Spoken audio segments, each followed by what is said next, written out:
샬롬 샬롬 샬롬. 하나님 사랑합니다. 여러분 주 안에서 사랑합니다. 출애굽기 5장 1절에서 9절 22절에서 6장 1절 내 백성을 보내라, 이런 제목으로 함께 은혜를 나눕니다. 출애굽기 5장 22절에서 6장 1절까지 내용 보죠. 모세가 야훼께 돌아와 아르되 주여 어찌하여 이 백성이 학대를 당하게 하셨나이까? 어찌하여 나를 보내셨나이까? 내가 바로에게 들어가 그의 이름으로 말한 후부터 그가 이 백성을 더 학대하며 주께서도 주의 백성을 구원하지 아니하시나이다. 야훼께서 모세에게 이르시되 이제 내가 바로에게 하는 일을 내가 보리라. 강한 손으로 말미암아 바로가 그들을 보내리라. 강한 손으로 말미암아 바로가 그들을 그 땅에서 쫓아내리라. 이렇게 말씀하고 있습니다. 1970년대 한국에서 그 간 연구로 가장 이름을 알렸던 김정용 박사님이 계셨다고 그래요. 그분의 별명이 간정용 박사였답니다. 특히 간 연구에 혼신의 힘을 다해 드디어 간염 백신을 발견하신 분, 상품화시키려고 보건사협의 모든 자료를 제출하셨다고 그러죠. 근데 보사부에서 된다 안 된다 연락이 계속 없었어요. 그러던 중에 1981년 7년이네요. 프랑스와 미국에서 간염 백신이 개발되어서 시판되기 시작을 합니다. 김정용 박사님은 그때 다시 보사부를 찾아가 왜 당신이 개발한 백신을 아직 승인을 안 해줘서 프랑스와 미국에게 빼앗기게 했느냐 문의를 합니다. 그랬더니 담당자가 대답하는 말이 기준이 없어서 허가를 내줄 수가 없었습니다. 결국은 미국은 FDA, 미국의 식품의 약국, 식약국이라고 하죠. 승인되어서 이번에 코로나 백신이 출시가 되었는데 FDA가 승인할 수 있었던 것은 기준을 갖고 있었기 때문이었다라는 것입니다. 코로나도. 이 이야기를 어느 인문학 강의에서 듣게 되었는데 강사인 그 서강대 최진석 교수님이 이야기를 소개하면서 선진국과 그 중진국의 차이는 바로 기준을 만드느냐 못 만드느냐에 있다, 이렇게 강조했다고 그러죠. 중진국의 특징은 기준을 생산하는 나라가 아니라 만들어진 기준을 수용하는 나라라는 것이라네요. 기준을 생산하는 나라가 되는 것은 쉽지 않은데 생산하는 나라가 될 때 선진국이 된다고 말한다고 합니다. 이 부분을 우리가 공감하게 되죠.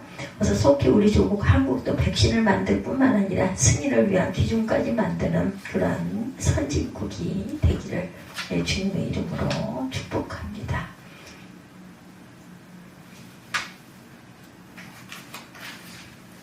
한편 조국을 위해서 이런 기도를 드리는 우리를 향해서 기준을 생산하는 나라가 되는 것은 쉽지 않다 그러죠. 생산하는 나라가 될 때 선진국이 된다. 우리 조국, 한국도 백신을 만들 뿐만이 아니라 백신 승인을 위한 기준까지 만드는 그런 나라가 되기를 그런 저와 여러분들이 열심히 기도하는 저와 여러분들이 되시기 바랍니다. 이런 기도를 드리는 우리를 향해서 하나님께서는 어떤 마음을 가지고 계실까? 포스트 패터믹을 기다리고 있는 우리들에게 하나님은 어떤 말씀을 하는 분인지 오늘 본문 말씀을 통해서 살펴봅니다. 그 후에 모세와 아론이 바로에게 가서 이르되 이스라엘 하나님 야훼가 이렇게 말씀하시기를 내 백성을 보내라. 그러면 그들이 광야에서 내 앞에 절기를 지킬 것이라 하셨나이다. 오늘 본문 말씀은 하나님께서 떨기나무에 나타나셔서 모세에게 애굽으로 가 민족을 구원하라는 명령을 받은 후 바로에게 떨면서 하고 있는 말로 시작을 합니다. 떨면서 말하고 있다는 것을 생각한 이유, 그 당시에 지금보다 훨씬 전 세계가 종교적이었다라는 거죠. 그리고 각 지역마다 지역의 신이 있다고 모두 다 믿고 있었던 때였고 애굽이 강한 것은 애굽의 신이 강해서였다고 생각을 하고 있었던 그러한 때, 아주 미개한 그런 생각이지만 그때는 그랬답니다. 애굽의 신이 온 세상의 기준을 생산해내는 신이라고 생각하고 있었던 때였다. 모세가 이를 모르고 있을 리가 없겠죠. 떨리는 목소리로 하나님께 들은 것을 그냥 전하고 있는 거예요. 2절에 바로가 이르되 야훼가 누구이기에 내가 그의 목소리를 듣고 이스라엘을 보내겠느냐. 나는 야훼를 알지 못하니 이스라엘을 보내지 아니하리라. 이렇게 말합니다. 5장 2절에 바로가 이르되 야훼가 누구기에 내가 그의 목소리를 듣고 이스라엘을 보내겠느냐. 나는 야훼를 알지 못하니 이스라엘을 보내지 아니하리라. 한편 조국을 위해서 이런 기도 하죠. 예상대로죠. 바로는 야훼를 경멸하듯 대꾸합니다. 모세는 하나님께 죄송한 생각이 들었을 거예요. 바로가 야훼를 알지 못하니 말하는 것을 들으며 마음이 편치가 않았겠죠. 모세가 3절에 히브리인들이 하나님이 우리에게 나타나셨은즉 우리가 광야로 사흘 길쯤 가서 우리 하나님 야훼께 제사를 드리려 하오니 가도록 허락하소서. 야훼께서 전염병이나 칼로 우리를 치실까 두려워하나이다. 3절에 이렇게 말하죠. 모세는 야훼 하나님 대신에 히브리인의 하나님으로 말을 조금 바꿉니다. 여기서 히브리의 뜻을 살펴보면 히브리는 건너온 자라는 의미를 갖고 있죠. 사실 가나안으로 왔을 때 아브라함을 히브리인으로 이미 부르기 시작했다고 그래요. 갈대아 우르에서 강을 건너 가나안으로 온 사람이라는 의미가 담겨져 있다고 그러죠. 건너온 나그네들이라 이런 말이죠. 자기들은 건너온 자들이니 건너가서 자기들이 하나님께 제사를 드려야 함을 바로에게 아는 거죠. 그렇지 않으면 자기들은 전염병에 다 죽을 것이다 이렇게 말합니다. 자기들의 생명을 좀 연장시켜 달라는 거죠. 그러고 보니 팬데믹 기간 우리의 모습을 좀 느끼지 않습니까? 우리는 생명을 연장해 달라는 많은 발행 가운데 그 팬데믹을 지나왔습니다. 벌써 여러 해가 됐네요. 그렇죠? 어떤 때는 정말 한심한 생각도 들었죠. 보이지 않는 바이러스 때문에 꼼짝 못하고 사람을 만나도 만나는 것이 아니었죠. 항상 마스크 쓰고 얼굴을 다 가리고 다녔어요. 어떤 때는 한심한 생각이 들었을 것입니다. 이처럼 모세는 비록 하나님의 명령을 바로 앞에 왔지만 간이 콩알만해져서 바로에게 말하고 있죠. 우리가 지난 그 코로나 때도 항상 이런 정말 여기 가야 돼 말아야 돼 이런 그 경험을 아마 하셨을 거예요. 벌써 몇 년이 지났네요. 바로의 반응 다음 기절을 보면 전처럼 같은 숫자의 벽돌을 만들게 하지만 물자도 알아서 구하면서 전처럼 똑같은 숫자의 벽돌을 만들려고 합니다. 혹을 때려다 혹을 붙여요. 그러니 백성의 원망이 누구에게 가겠어요? 모세와 아론에게 원망이 가겠죠. 22절에 모세가 야훼께 돌아와 아르되 주여 어찌하여 이 백성이 학대를 당하게 하셨나이까 어찌하여 나를 보내셨나이까 이렇게 원망을 합니다. 내가 바로에게 들어가 주의 이름으로 말한 후부터 그가 이 백성을 더 학대하며 주께서도 주의 백성을 구원하지 아니하시나이다. 이렇게 말하죠. 그래서 6장 1절에 보니 야훼께서 모세에게 이르시되 이제 내가 바로에게 하는 일을 네가 보리라. 강한 손으로 말미암아 바로가 그들을 보내리라. 강한 손으로 말미암아 바로가 그들을 그 땅에서 쫓아내리라 이렇게 말하고 있어요. 모세는 분통이 터져 있는 하나님은 아주 대들었겠죠. 모세와 이스라엘 민족의 원망 들으셨는지 안 들으셨는지 몰라볼 정도 도리어 놀라운 말씀을 하시죠. 어쩔 수 없이 이스라엘 애굽에서 쫓아낼 것이다. 왜 쫓아내겠는가? 자기들보다 더 강함을 체험하게 될 것을 암시하는 내용이죠. 그동안 자기들의 기준이 생산자였는데 진짜 기준의 생산자를 만나게 될 것이다. 그래서 내볼 수밖에 없게 될 것이다. 하나님께서는 이런 놀라운 계획을 가지시고 바로에게 가서 말하라 이렇게 말씀하죠. 네 백성을 보내라. 그들을 기준의 생산자가 되게 하겠노라. 이로써 알 수 있는 것 400년 전에 야곱과 그 자녀들을 강대국 애국으로 보낸 이유 아브라함의 자손으로 하여금 애국보다 강한 기준의 생산자가 되게 하시려는 계획이 있으셨던 것이죠. 이로 해서 아브라함의 자손은 종살이를 거쳤어요. 그렇다면 하나님께서 오늘 팬데믹을 허락하신 특별한 이유가 있지 않을까.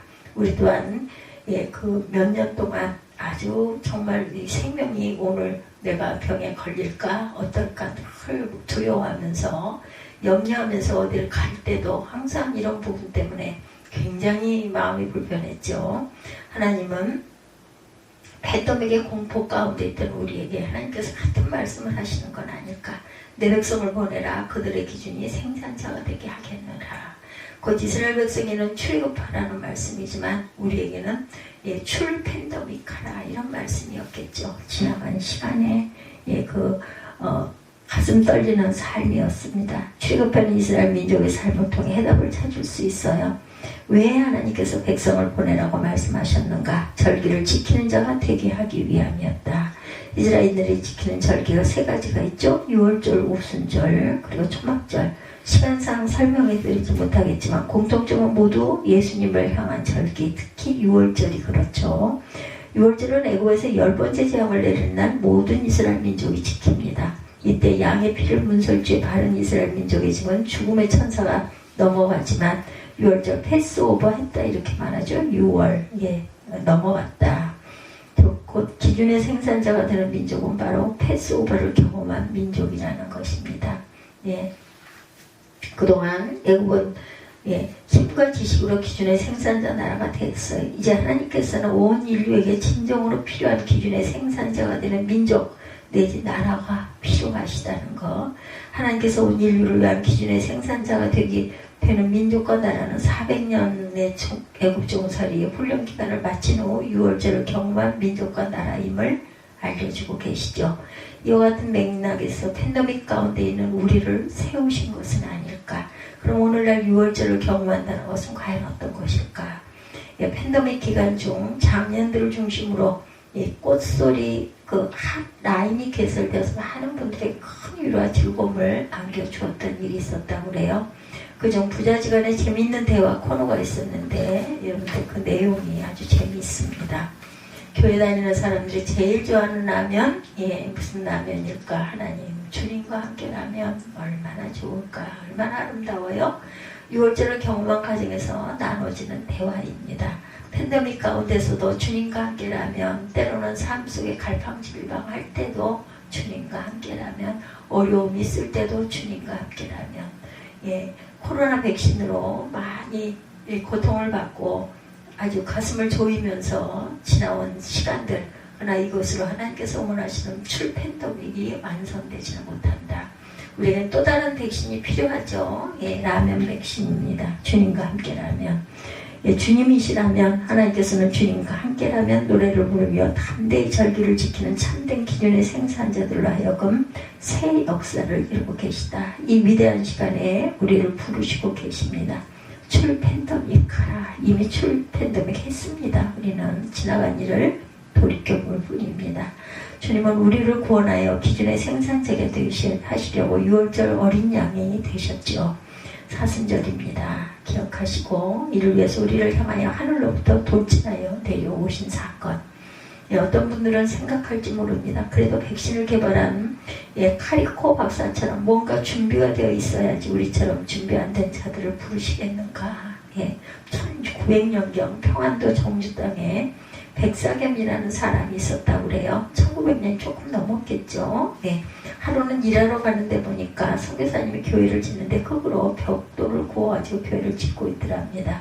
저렇게 짓다가는 금방이라도 비피가 오면 다 무너지겠다는 생각이 들면서 마음에 감동이 찾아왔대요. 그래서 자기에게 있는 땅을 팔아서 교회를 짓도록 헌금을 드립니다. 선교사님이 볼 때 감사하면서도 걱정이 돼요. 다치고 나중에 뭘 먹고 살겠나 저 사람이. 그래서 선교사님은 백사겸을 데려다가 교회 사찰 집사를 시킵니다. 그런데 그 사찰 집사에게 아들이 있었는데 그 아들이 아주 총명해 보이더랍니다. 그래서 이 아이를 데리고 미국으로 와서 공부를 시켰다고 그래요. 바로 연희전문학교와 세브란스 병원이 합해서 연세대학교가 될 때 초대 총장이 된 백낙준 박사님이라고 그러네요. 백낙준 박사님은 연세대 총장뿐만 아니라 문교부 장관, 참의원, 국무총리 서리 등 여러 분야에서 크게 활동을 하셨다고 그러죠. 이 말씀을 드린 이유는 백낙준 박사님처럼 기준의 생산자가 되고자 말씀드린 것이 아니고 진정한 기준의 생산자는 바로 백낙준 박사님의 아버지시라는 것. 6월절을 경험한 분은 바로 백사겸 아버님이십니다. 물론 백낙준 박사님은 후에 얼마 동안 한국의 기준이 되기도 했지만 기준의 생산자는 그의 아버지 백사겸 집사님이시라는 것. 누구나 백낙준 박사처럼 될 수가 없어요. 연세대 총장은 한 사람이면 족합니다. 그러나 누구나 기준의 생산자는 될 수 있다. 누구든지 6월절을 경험하는 자는 기준의 생산자가 됩니다. 이들은 어떤 환경에도 주님을 사모하는 자들, 우리를 향하여 빠른 속도로 돌진해 오시는 주님을 바라보는 자들이죠. 주님과 함께라면, 주님이시라면 노래를 부르며 어디에서나 자유하시기 바랍니다. 오늘 기준의 생산자에 대해서 여러 가지 말씀을 드렸는데 그러고 보니 음악의 아버지 바하죠. 음악의 기준을 만들어내셨기에 그렇게 불려지지 않나 생각해 봅니다. 바하가 세상을 떠난 지 50년이 지난 어느 날 폴 캐리라는 저자가 바하의 전기를 저술했다고 그러죠. 이렇게 표현했다고 합니다.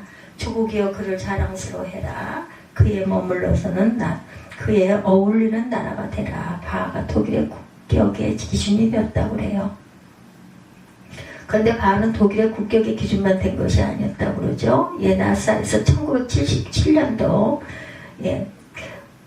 보야거 1이라는 우주선을 우주에 띄웠는데 2025년까지 우주를 탐험한다고 하네요. 25년 끝났겠죠? 25년 지나 26년이니 이 우주선에 7개의 클래식 뮤직을 보냈는데 그중 바하 음악이 3개나 들어있다고 합니다. 바하의 3가지 음악을 보낸 이유는 바로 이것이 이 땅에 사는 자들의 기준이라는 것을 보여주기 위해서는 아닐까. 그런데 하나님께서 새로운 기준이 필요해서 우리에게도 또한 이러한 기준을 보내신 게 아닌가. 팬데믹을 지나서 팬데믹 끝자락에서 6월절 어린 양을 바라보는 자들로 인해 온 인류를 위한 새로운 기준의 생산자들을 세우기 위함은 아니셨을까. 그러므로 새로운 역사를 만들어갈 새로운 기준의 생산자들이 만들어지는 역사의 기로점에 우리가 서 있고 이 축복은 누구에게나 열려져 있다는 것. 그러므로 주님을 자랑스러워 하십시다. 그 기쁨을 6월절 어린 양을 바라보죠. 그 기쁨으로 6월절 절기를 삶의 광야에서 지키는 주님께서 내 백성을 보내라. 그러면 그들이 광야에서 내 앞에 절기를 지킬 것이니 이런 말씀을 듣고 그 말씀을 순종하고 나아가는 저와 여러분들이 되시기를 주님의 이름으로 축복합니다. 내 백성을 보내라. 이런 제목 출애굽기 5장 1절에서 9절 22절에서 6장 1절까지 내용으로 여러 가지 예를 들면서 하나님께서 우리에게 내 백성을 보내라 말씀하신 그 뜻을 깊이 기렸습니다. 사순절 기간 그리고 3.1절 이런 지금 연휴 기간이기는 하지만 거기에 우리의 하나님의 주신 귀한 은혜, 하나님께서 우리에게 주신 신앙의 자유, 이것을 만끽하며 많은 후대들에게 증거할 줄 아는 저와 여러분들이 되시기를 주님의 이름으로 축복합니다. 주님이 나와 함께라면, 라면은 꼭 주님과 함께라면 이런 라면을 드시는 저와 여러분 되시기 바랍니다. 기도하시겠습니다.